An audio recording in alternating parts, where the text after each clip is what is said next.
Heritage foods and health is often an area that's overlooked. So what I hope to do is to provide some starting points for action learning towards more sustainable lifestyles by addressing the question, how do the Sustainable Development Goals enhance our grasp of complex nutrition concerns? Now here, if we look in the present, sustainability and health concerns in colonial modernity, what we find is that since the colonial era, there has been an increase in early onset diabetes. Obesity and heart disease has also developed with the modern diet.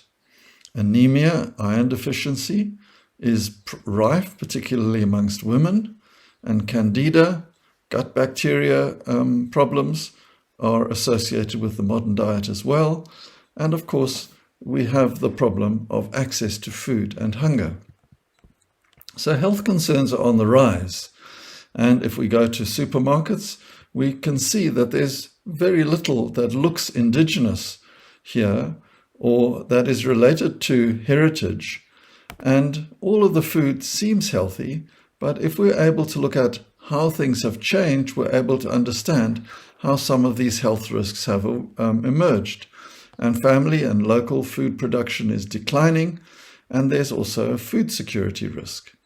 So the Sustainable Development Goals are a useful tool here because they're able to show how patterns of production and consumption of food has changed, how the cities, people have moved to the cities and they're on a modern diet in the cities, and how there are increasing inequalities, particularly in Southern Africa.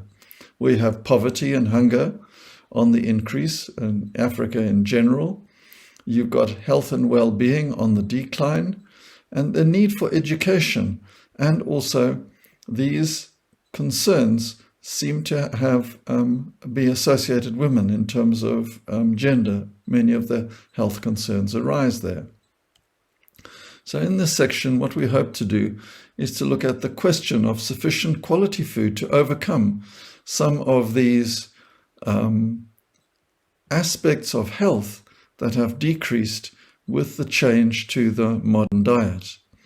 And we're going to be looking at heritage foods. So if you look at fermented grains, it's very interesting to show how mastery of fermentation enabled Isonka and Mageu with the advent or the innovation of the indigenous people around the use of maize as a new crop to Africa and wheat as another important new crop to Africa.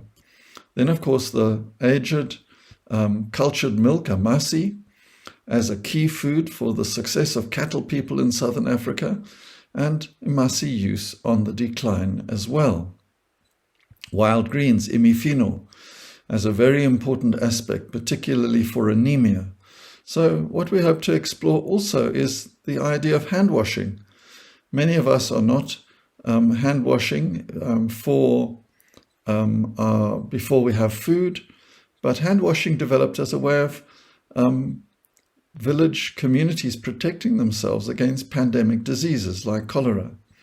So in this section on heritage foods, what we hope to do is open up some insights into handprint learning in relation to modern diseases and how these might be overcome by looking back at the health-giving heritage foods of the past.